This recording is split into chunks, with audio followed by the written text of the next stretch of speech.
Bom dia a todos, sejam bem-vindos à sétima live do ciclo 2021, que a Alabama realiza para os gestores, mantenedores de escolas, essa comunidade, né, de donos de escola, diretores, gestores, que desde o início da pandemia, parece que, além de se ampliar, criou laços ainda mais fortes. A gente vem se ajudando e vem superando os desafios dessa crise que é econômica, sanitária, ela é de relacionamentos, né?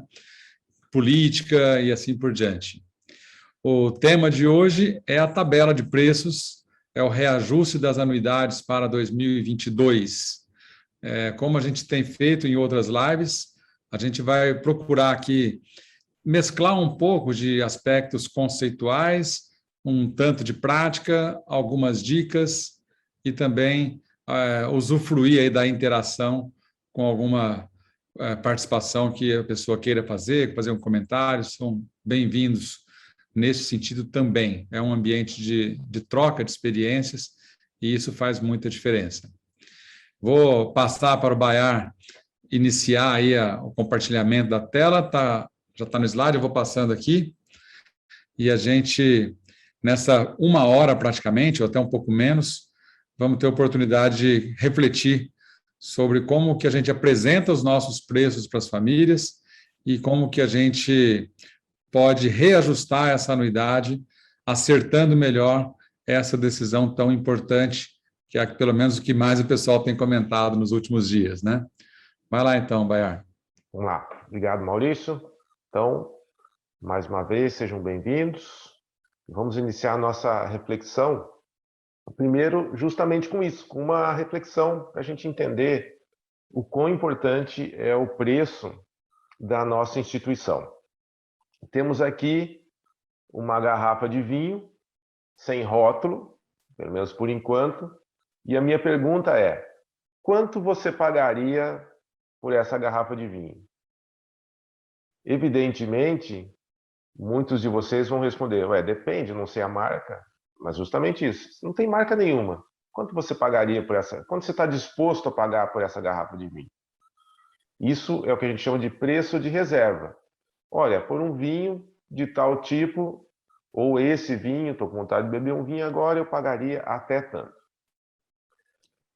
Agora, passa para a tela seguinte, Maurício. Com essa nova tela na sua frente, eu tenho uma possibilidade de um vinho que custa R$ 950 a garrafa e um outro vinho que custa R$ 33,50 a garrafa. Você não está vendo o rótulo de nenhuma das duas. Agora, mesmo que você não entenda de vinho, você vai me dizer muita coisa da garrafa da primeira figura e muita coisa da garrafa da segunda figura.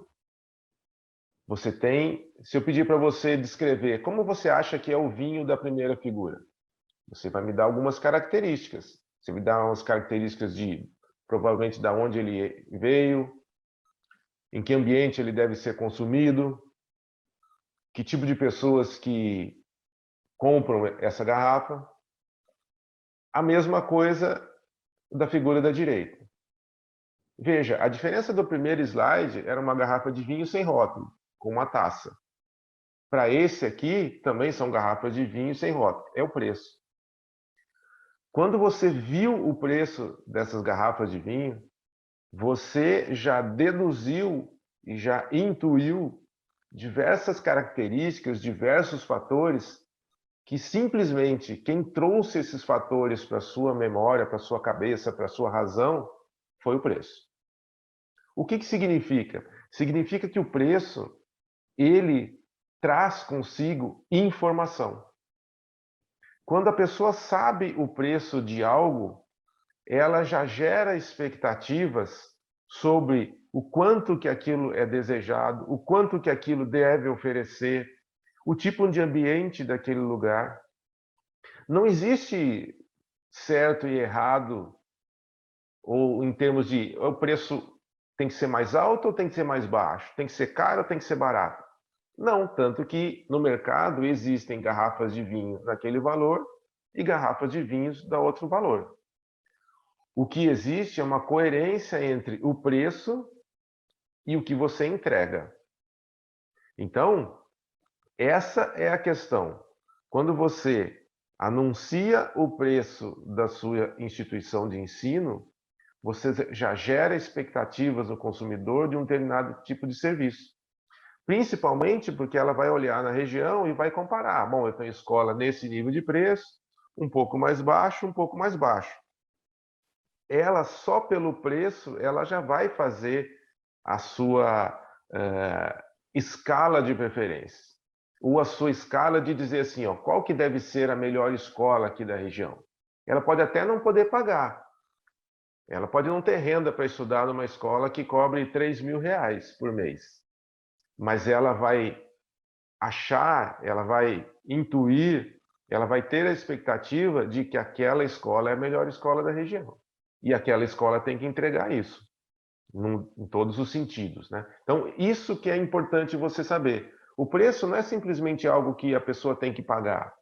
Ela diz muito com a qualidade, com o que a escola oferece. E veja, a qualidade é qualidade percebida e para cada nível, tá?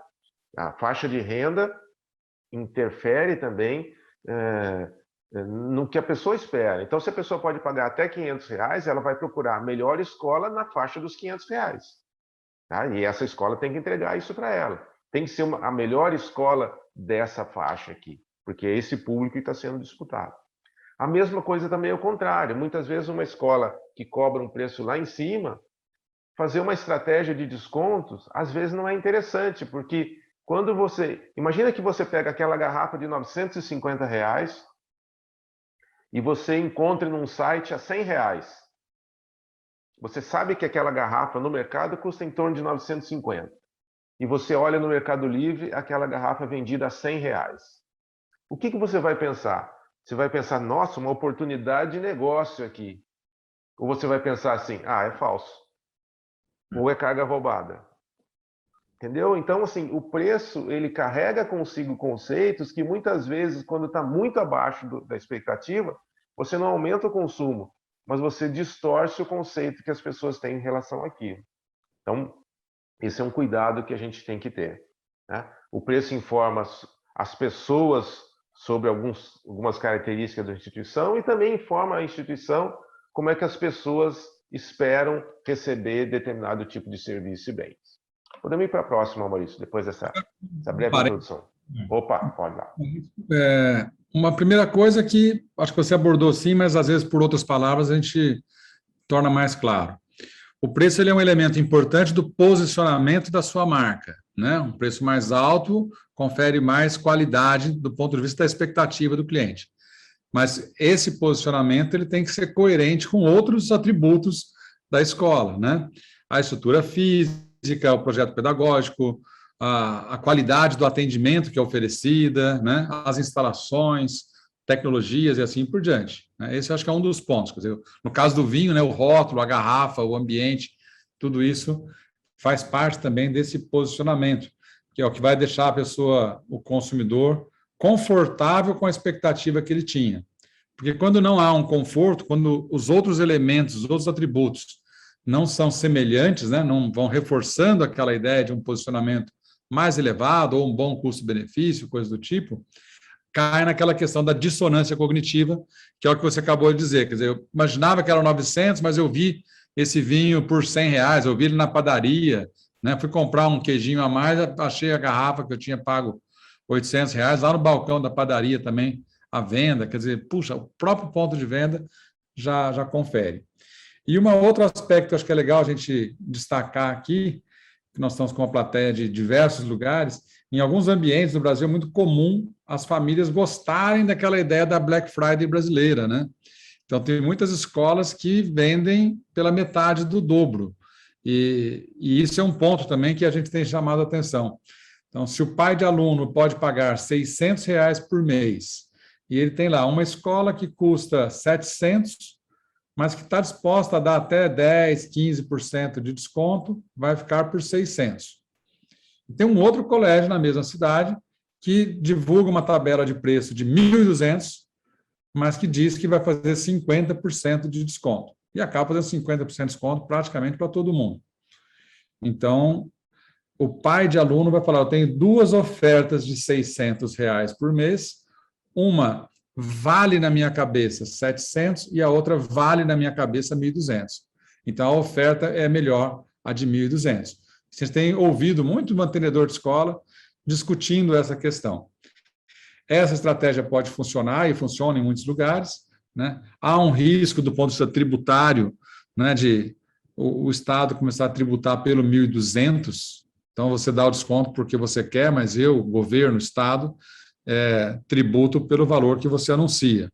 E aí entra toda uma discussão entre advogados e fiscais, né, sobre o que pode ser considerado ou não nesse sentido. De toda forma, esse é um elemento também importante da gente guardar na cabeça aqui e explorar um pouquinho mais adiante na nossa conversa. Vou passar adiante aqui, Baiar.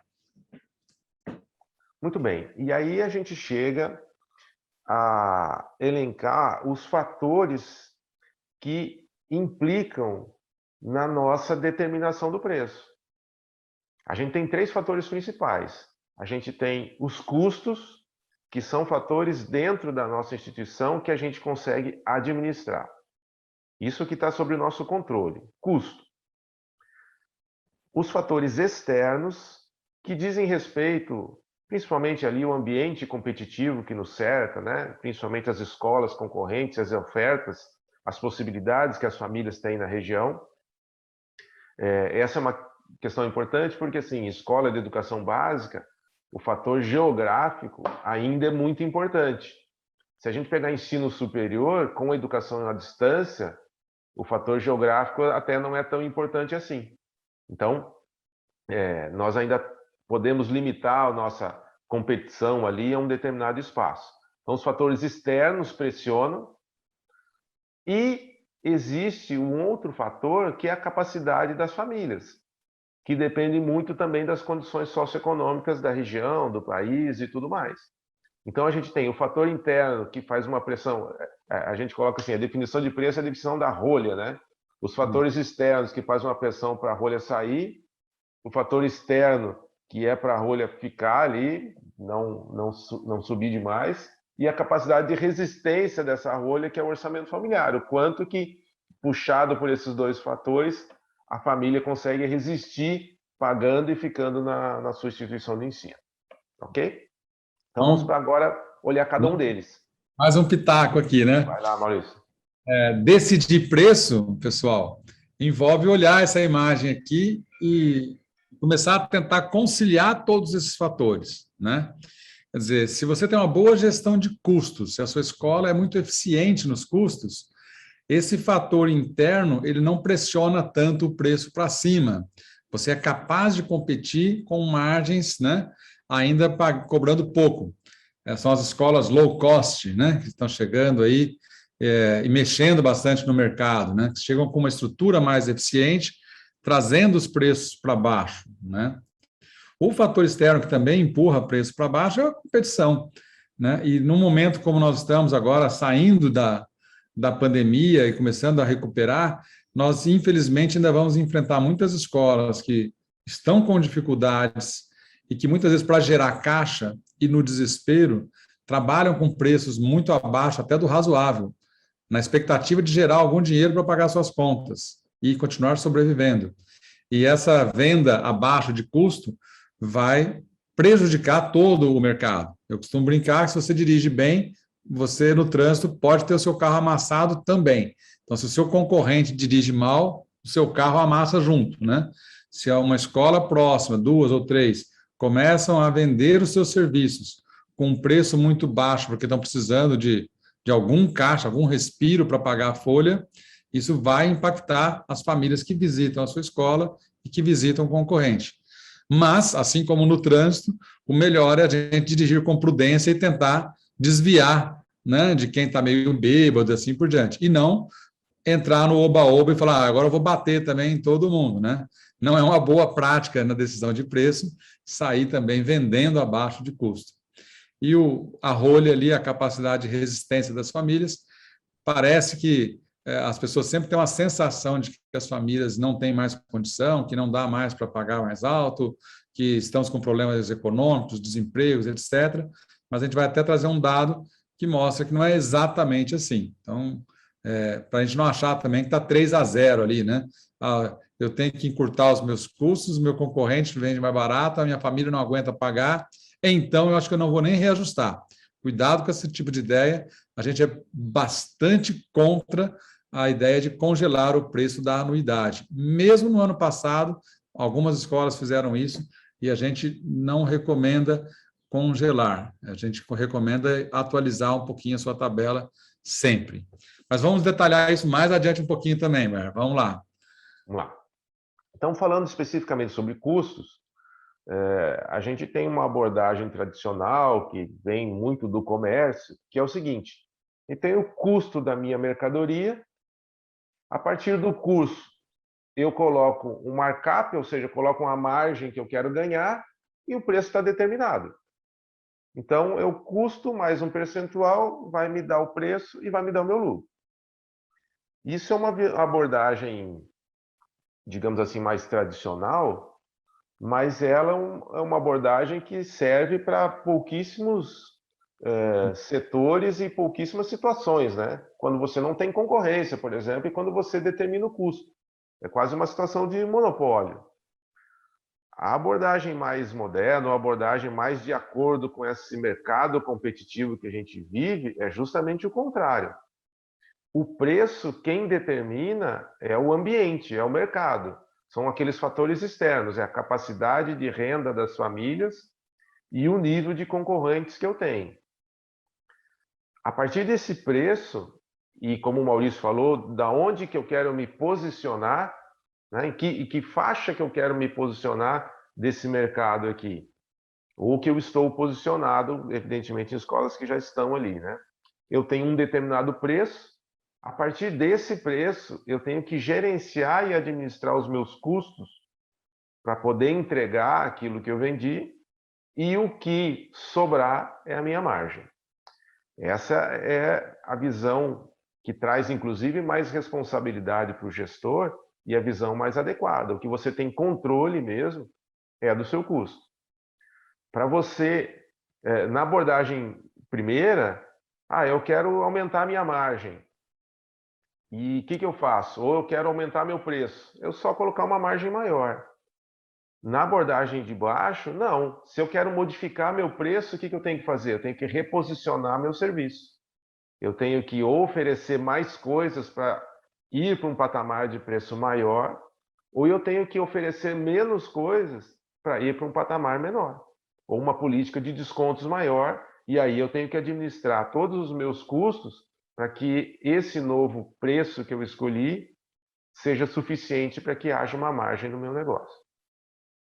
É isso. Podemos para a próxima, Maurício? Quer? Vamos lá.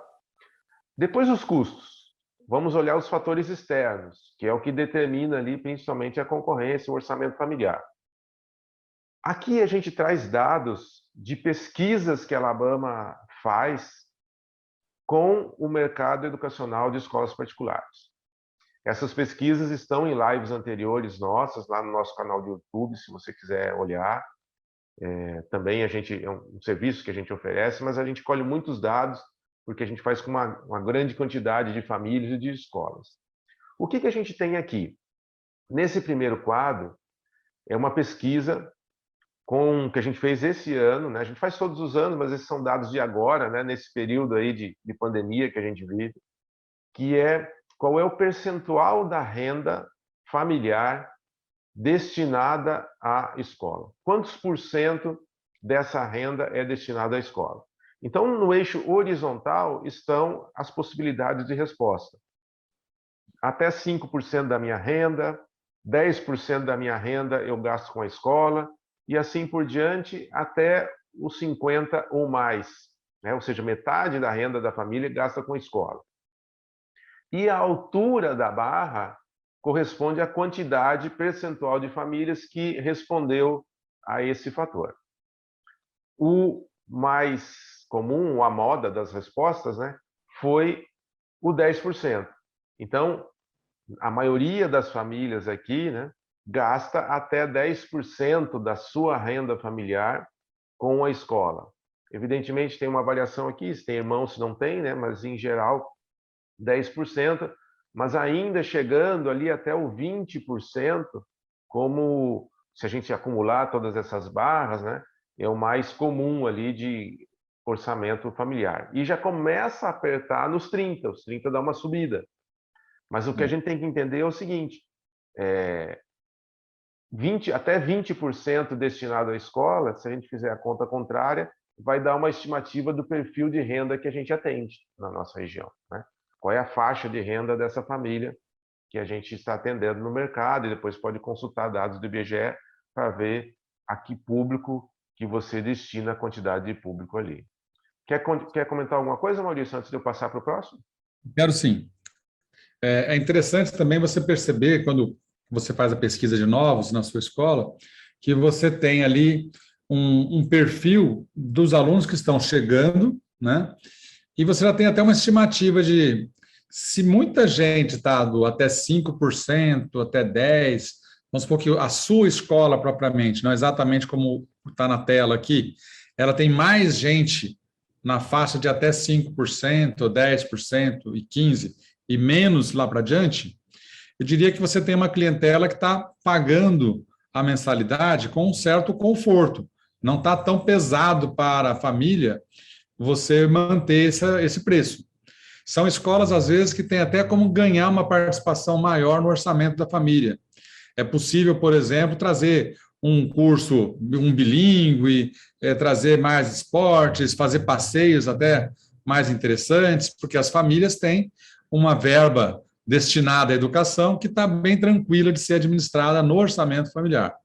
Se quando você participa da pesquisa e percebe que tem um deslocamento mais para o 20% ou acima disso, são famílias que já estão bastante enforcadas para conseguir pagar a mensalidade da sua escola.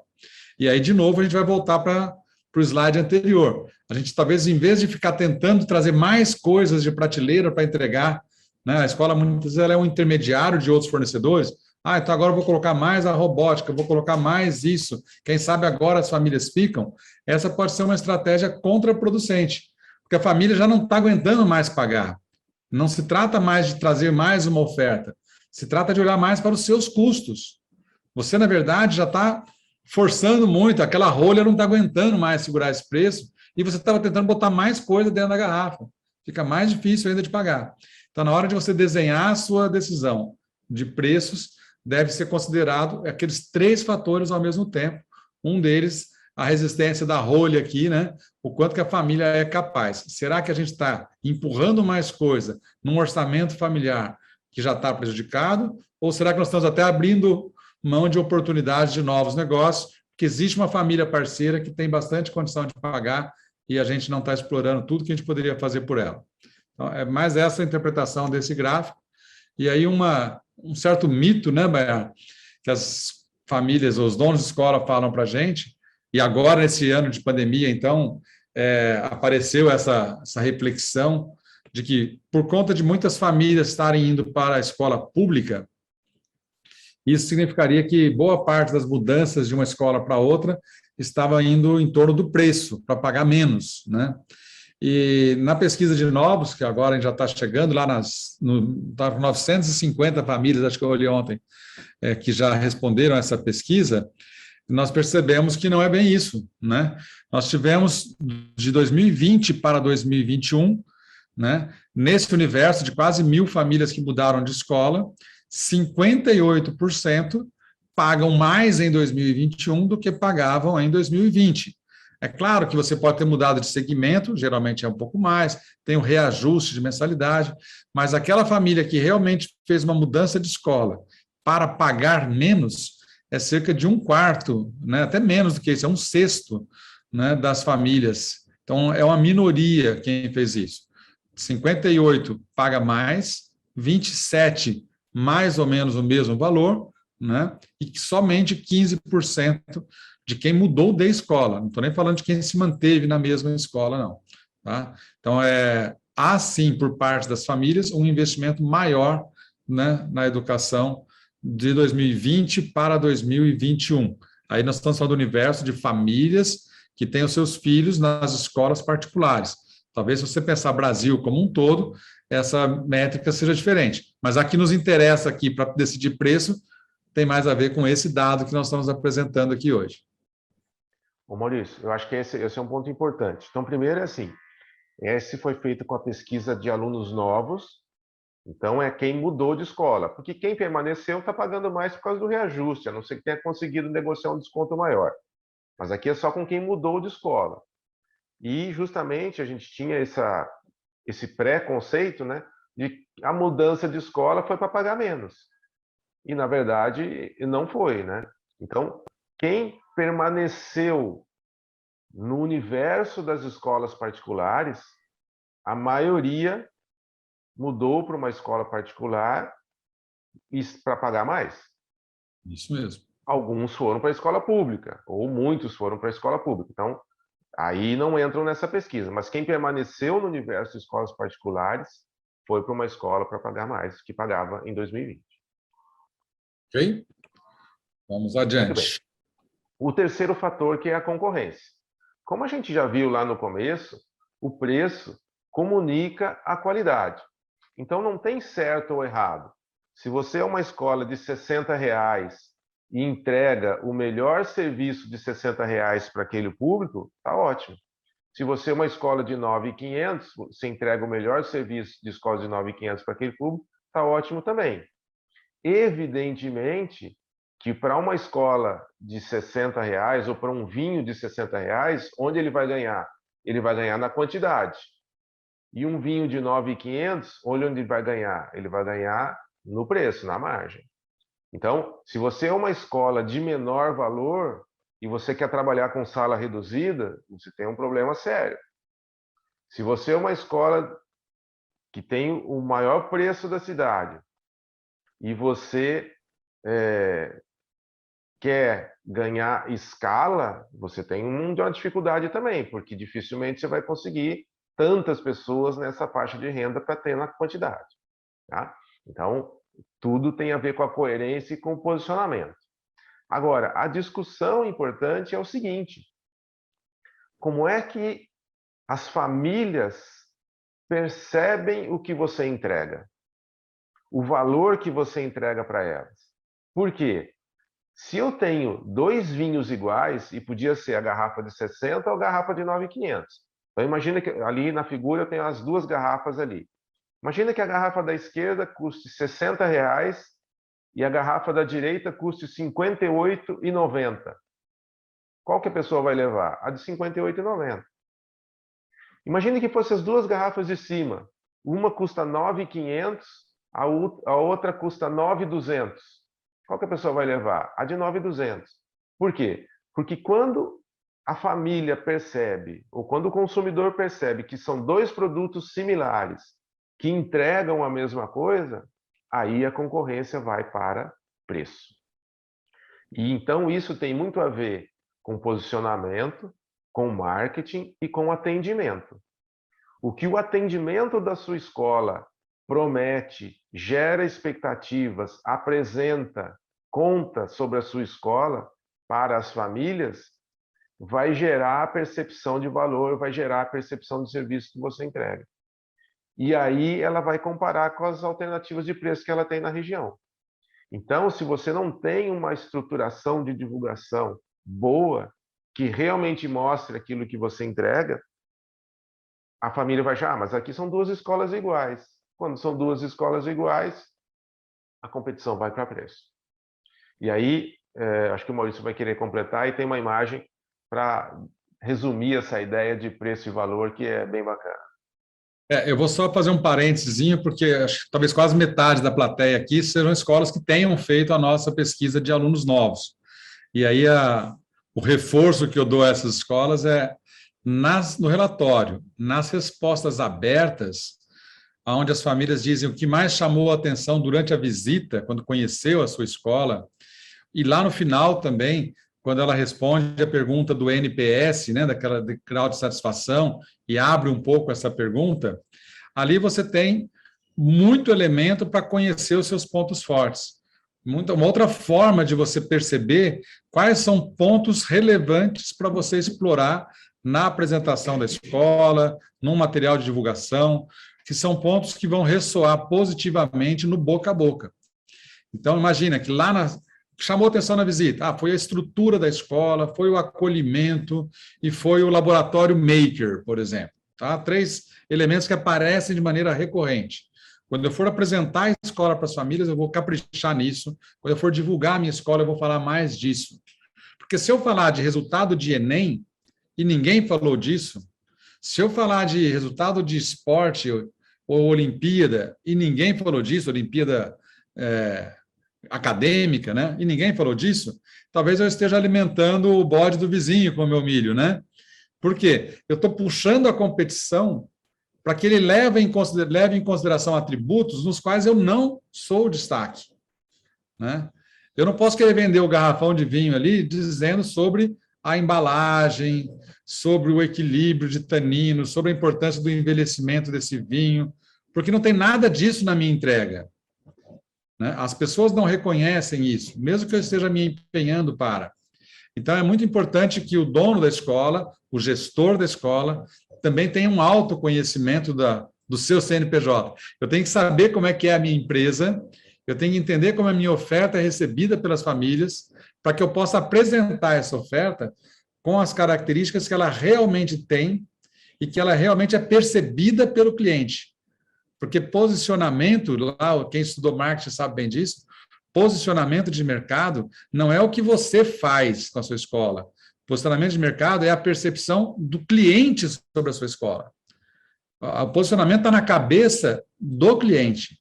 Se ele vê a sua escola como uma escola pequena, acolhedora, simpática, carinhosa com as crianças, com um olhar atento sobre tudo que acontece, é isso que você tem que vender, porque é isso que ela vai ouvir no boca a boca, que ela recebeu uma indicação exatamente por essas características. E aí, muitas vezes, a pessoa tem uma síndrome ali de achar que o concorrente é melhor e começa a fazer a propaganda do concorrente. Mas nós também fazemos o que ele faz. Nós também somos bons naquilo que ele faz. Eu vou até investir para ficar parecido com o meu concorrente.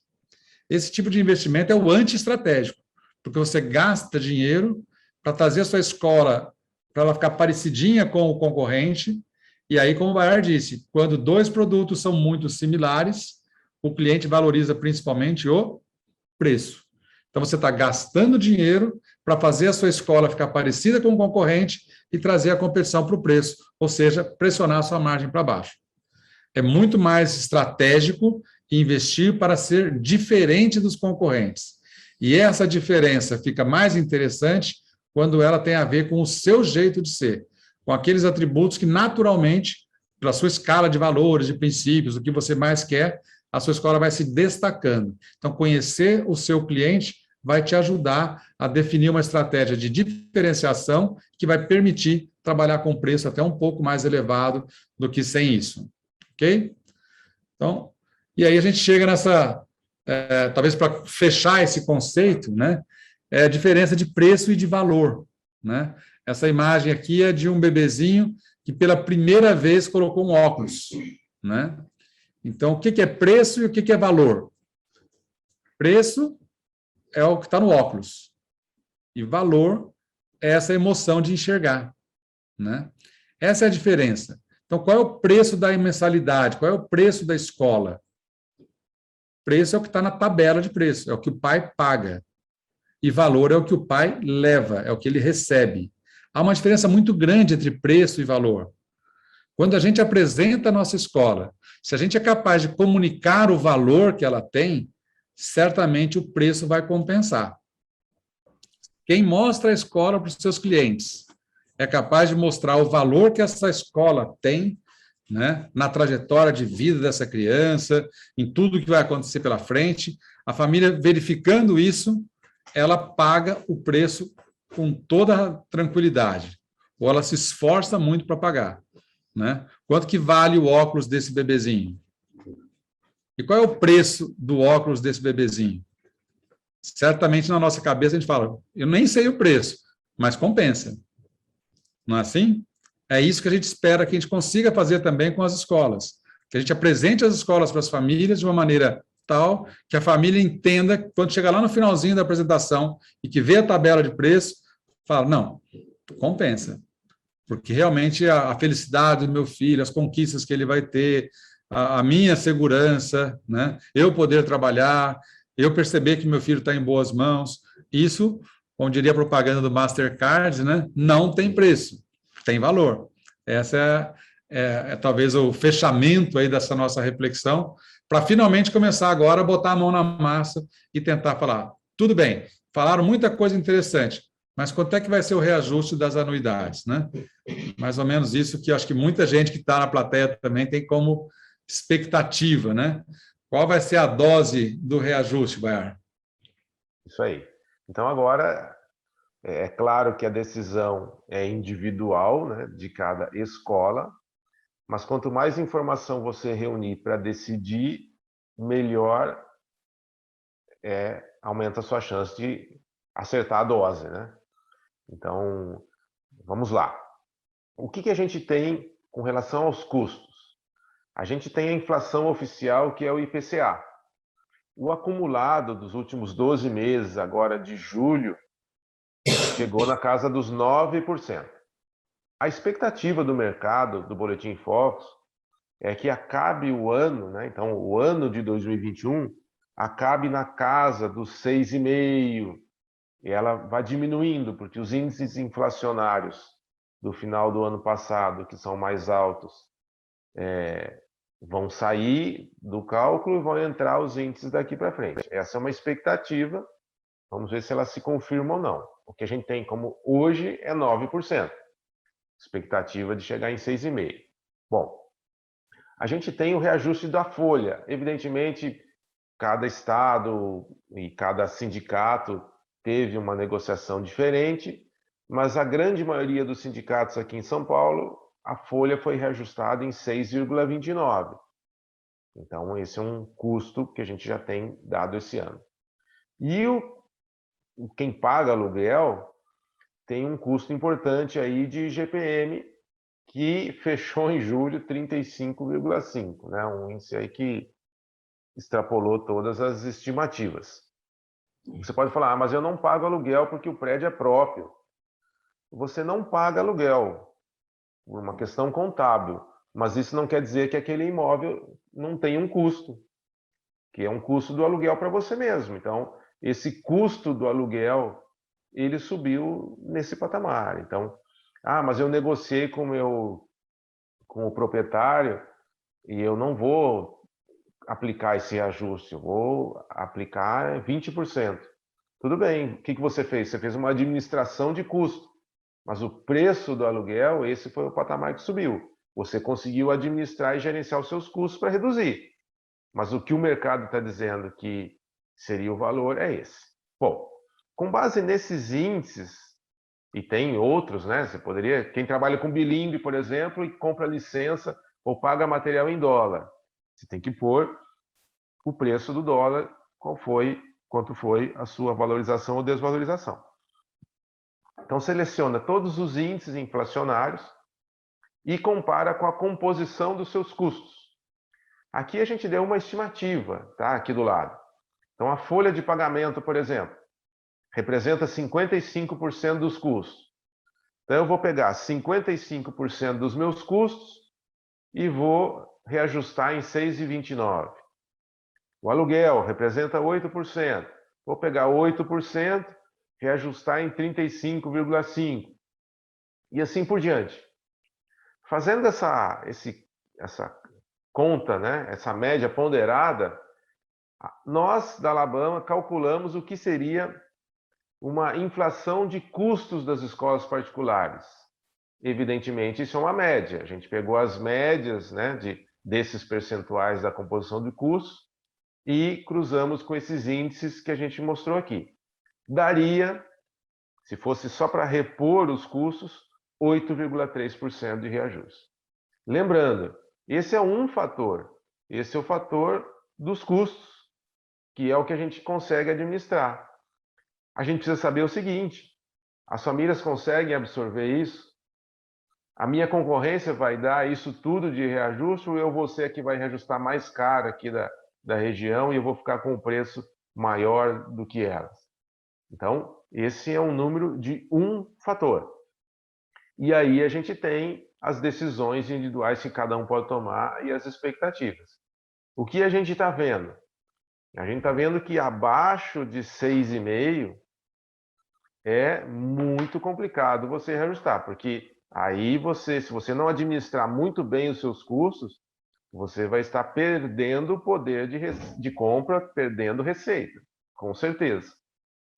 Então, a partir ali dos 6,5, indo para 7, 7,5, há um equilíbrio, porque você tem custos que você pode equilibrar, você pode conciliar com os seus descontos, você pode trabalhar na quantidade de alunos, então você já consegue administrar isso.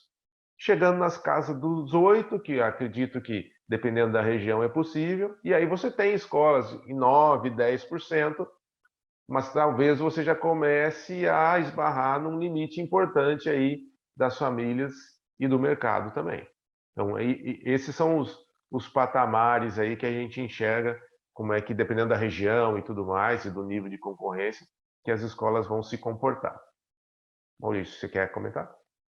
Seu microfone está mudo. Ok.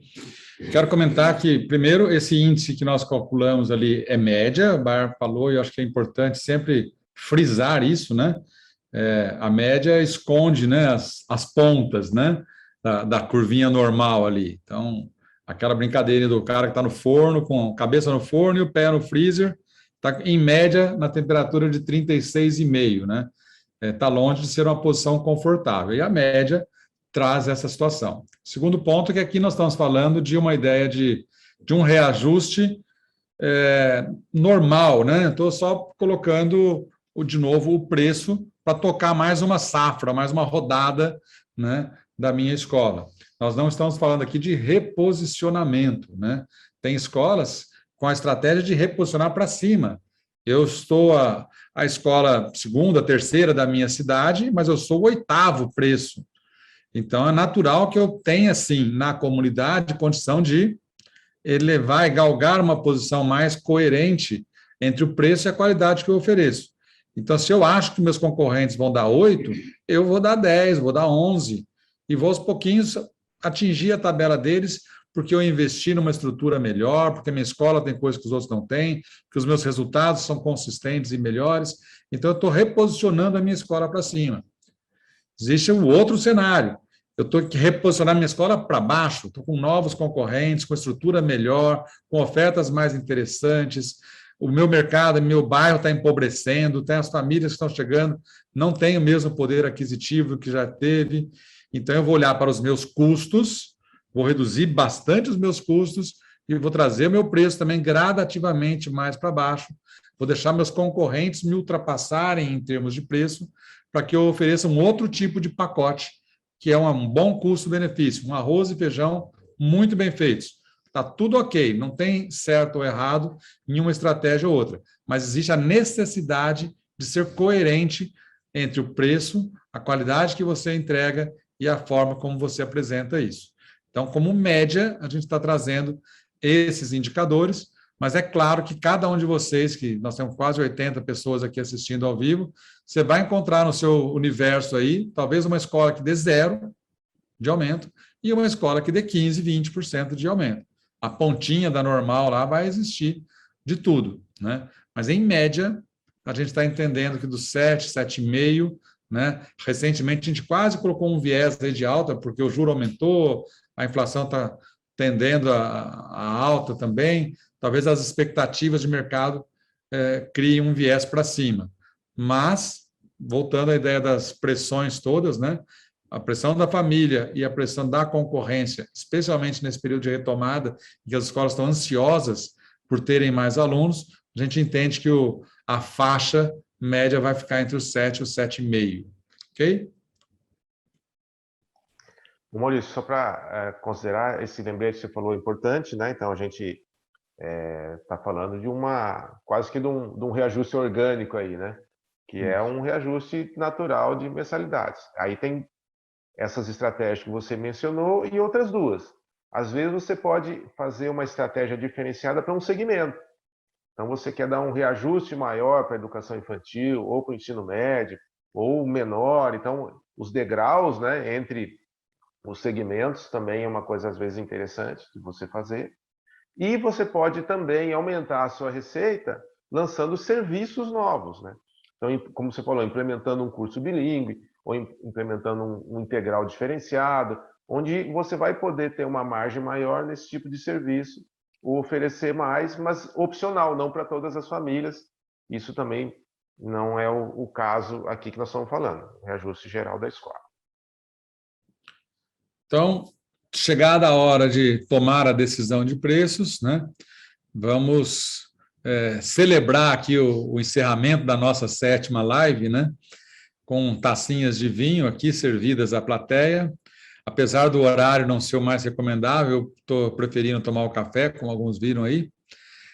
Mas a ideia é, primeiro, sinta o aroma do ambiente, né? Aí, ó, Laureli, bem-vindo aí com o cafezinho junto, né? Sinta o aroma do ambiente, né? Tem que olhar em torno. A gente não toma decisão de preço olhando só o próprio umbigo. A gente tem que entender um pouquinho como é que está a economia, as famílias. Perceba a temperatura do momento, especialmente com a concorrência, né? A concorrência, ela também influencia e é influenciada pelas nossas decisões. É um ecossistema de educação, essa expressão está cada vez mais comum. Ela envolve você, os seus concorrentes, suas famílias, seus fornecedores. Muitas vezes tem que dividir um pouquinho. O proprietário falou que deu 35%, mas eu negociei ali para a gente fazer 5, depois mais 5, depois mais 5, e chegaram 20, mas não dá para chegar no 35 de jeito nenhum. Então, eu também consigo controlar um pouquinho os meus custos, envolvendo aí outros players ou outros, está me vindo stakeholders, outros envolvidos com a minha instituição, né? E aí saborear o resultado da decisão. Tomara que a gente faça uma reflexão muito bem feita, cada um no seu contexto, tendo esses elementos todos que a gente procurou trazer para ajudar a dar mais qualidade para a sua decisão. E isso é um conteúdo aberto, porque a gente entende que para todo o mercado de escolas, quando as decisões são mais sensatas, elas fazem bem para todo o mercado. Elas fazem bem para todas as escolas que estão competindo, fazem bem para as famílias que estão contratando e fazem bem para as crianças que estão recebendo o serviço. Porque se as escolas começam a puxar a competição para preço, corroem suas margens, se torna um negócio não lucrativo, ela é cada vez menos interessante do ponto de vista de receber investimento, de ter uma oferta de serviço de maior qualidade. Então, todo mundo perde com isso. Então, tomar decisões sensatas, equilibradas, coerentes, vai permitir que esse setor todo da economia seja, sim, um setor atrativo. Atrativo para investimento, atrativo para bons profissionais que vão ter uma remuneração adequada, porque tudo isso é um ecossistema. Se a gente fala que professor ganha pouco, que pai paga pouco, que a escola não é valorizada, a gente, de certa forma, está reproduzindo um discurso que empobrece todo o nosso setor. A gente tem que tentar fazer essa roda girar no outro sentido, de que a educação é importante, que estamos investindo, que temos que trazer bons profissionais para atuar nessa área, e assim a gente vai fazer cada vez mais que esse investimento de tempo, de energia, de dinheiro, seja bem colocado nas nossas instituições de ensino. Ok? Então, um brinde aí aos educadores. Oi, Bayern. Isso aí. O Maurício, tem algumas perguntas aqui que eu acho que é interessante. Primeiro, pegar aqui uma que eu já tinha lido, o Dalmo, ele perguntou para mim, um abraço para o Dalmo, nosso amigo, ele perguntou uma coisa importante, que é o seguinte: devemos levar em consideração o aumento dos custos em relação ao ensino médio com a implantação dos novos itinerários de aprendizagem? Sem dúvida. E isso é uma dor de cabeça mesmo, viu, Dalmo? Porque dependendo da quantidade de turmas que você tem, e se você vai ter que dividir em muitos itinerários, talvez você tenha um aumento de custos que tem que ser levado em conta, sim. E aí eu vou aproveitar para complementar a resposta para a sua pergunta com o que a Marli, também um abraço para a Marli, né, outra amiga nossa, que ela perguntou o seguinte, perguntou não, na verdade ela falou um comentário que são valores mais baixos, qualidade também reduzida. Não há mágica, não é? Evidentemente não há mágica, mas, e aí eu vou resgatar a pergunta do Dalmo, a tecnologia, Marli. A tecnologia pode ser um bom elemento de redução de custo sem perda de qualidade. Então, você ter um bom sistema administrativo, você permitir tecnologia na parte financeira, você às vezes proporciona um melhor serviço pagando menos. A mesma coisa nos itinerários, Dalmo. Dependendo da plataforma de ensino que você usa ou do tipo de serviço que você tem, você pode usar a tecnologia, né? O ensino médio permite alguns cursos remotos, que talvez você possa, com a tecnologia, oferecer uma variedade de itinerários a um custo menor. Então, acho que esse comentário, essa dica, essa reflexão é importante. Ok. Eu acabei não olhando se tinha mais alguma pergunta aqui, Baiar. Você está olhando o chat, né? Pergunta não. O duro, Maurício, assim, como a gente está fazendo a live quase que só para amigo, né? Um monte de gente elogiando e dando os parabéns, né? Então, esses aí é tudo contratado nosso, eles estão aqui para nos ajudar aqui, para melhorar a nossa autoestima. Exato. Bem, e assim a gente vai encerrando mais uma live. Vou fazer aqui um pouquinho do papel de merchandising, né? Porque nessa semana a gente inicia mais uma jornada de pesquisas da Alabama. Então, ao longo do ano, a gente tem alguns momentos especiais, a gente faz análise de matrícula para calcular índices de fidelização, captação, média de alunos por turma, tem aqueles indicadores básicos, né, da escola. Pouco mais adiante, a gente faz a pesquisa de alunos novos, essa que a gente mencionou durante a apresentação, e agora a gente está iniciando a pesquisa de satisfação de 2021, também muito baseada nesse indicador que está cada vez mais popular, né, o NPS, né, o Net Promoter Score, e a gente deu uma melhorada também, trazendo alguns outros elementos nessa pesquisa, além do NPS, uma composição com respostas abertas e algumas questões mais setorizadas, e permitindo que a sua escola tenha esse indicador, que vai permitir comparar você com você mesmo, ano a ano, mais ou menos tentando aí fazer mal comparando com a teoria de resposta ao item, né? Então, eu consigo ver o meu Enem ano a ano e perceber se eu estou conseguindo ensinar melhor a cada uma das 4 áreas. Eu vou ter o meu NPS de pais novos e NPS geral por segmento, ano a ano, podendo comparar a minha habilidade de atender as expectativas da minha clientela, mas também você vai ter, participando da jornada, a comparabilidade com as demais escolas que fazem a pesquisa. E aí você começa a perceber, o meu NPS de 80% é bom ou é ruim?